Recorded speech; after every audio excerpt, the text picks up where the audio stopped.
Um, that brings me to another question based on our discussion of acting effectively and ethically, and that is what is and you proposed this question as not yourself, but I think that those that would question your point of view is what if it is immoral to be efficacious? Yeah, so this is a modern idea, and I don't know that anyone specifically said it in this way, but I think it adds up to a lot of what we see today. So particularly in the sort of environmental movement, the idea is that human activity is in itself wrong or it usurps the right of nature, whatever it is. So we have to realize, and I don't think anyone can deny that we are efficacious. We cause effects in the world. That's a given. Um, and then it's also true, I think, that we do so in order to live, to pursue our desires. We try to input certain effects to get certain results. So we're not just acting as part of causation. We are choosing which causes to input. So we're an origination of cause as well. So that puts us in this sort of special category. And then that's where I think the modern distorted lens comes in and goes, well, what if we're these weird, broken, wrong beings who shouldn't be acting this way, and we're just animals, but we figured out the trick and now we're messing everything up because uh, whatever. Well, the reality behind that is we are causal, we are effective, and we are ignorant and fallible. That's all true.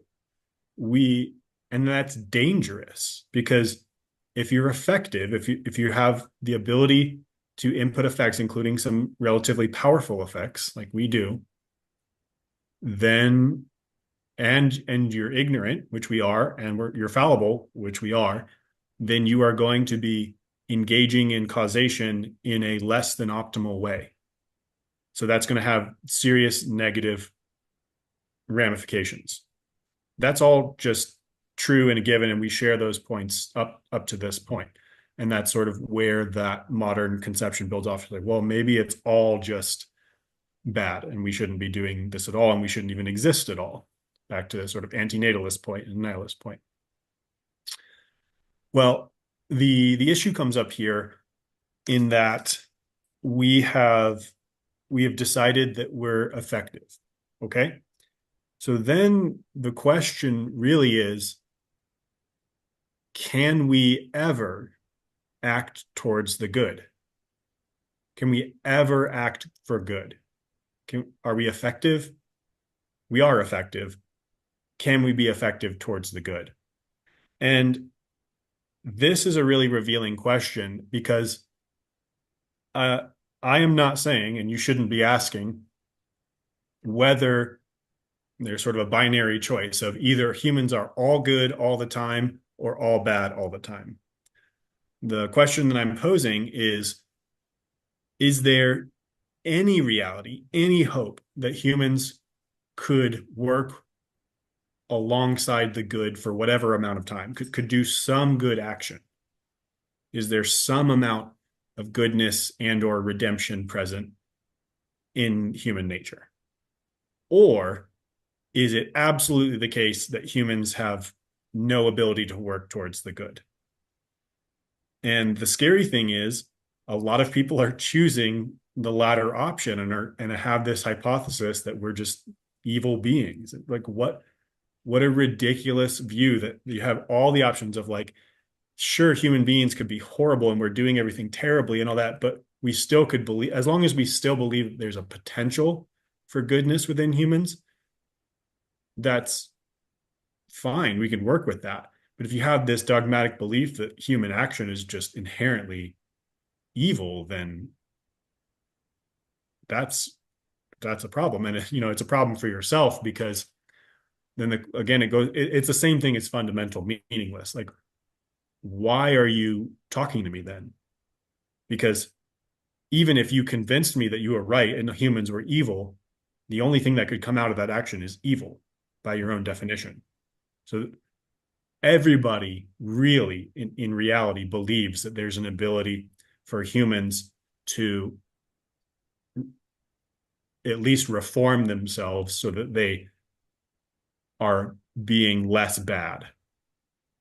And everyone absolutely believes that the truth is involved with that, because people trying to spread the truth that humans are evil have the hope that people would recognize that truth and act accordingly with it, which would then be good, although a very distorted kind of good, but from their point of view, good. So what that means is that we all agree that humans can work towards the good, that redemption is possible, and that coming into contact with and humbling yourself before the truth is the way to get on the side of the good. Now, people disagree on what that truth is, but that's the fundamental formula of we're effective whether we like it or not. There is hope that we can work towards the good.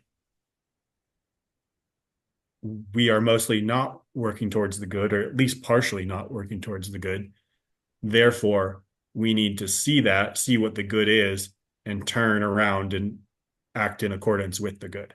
So everyone actually accepts those premises, even though they're sort of higher order dogmas would try to deny them. That's the formula that everybody's already acting through. And because if you didn't have that formula, again, you're back to fundamental meaninglessness. There's no reason to do anything. Nothing you could do would ever make a difference. And there's no hope for anything anyways. So as long as we are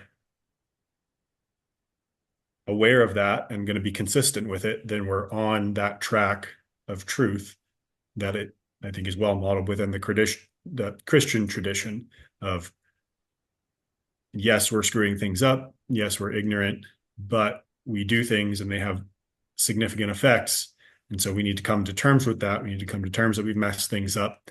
We need to come to terms with what the reality of the good is and that we're not currently on its side. And then we need to reform and become on its side.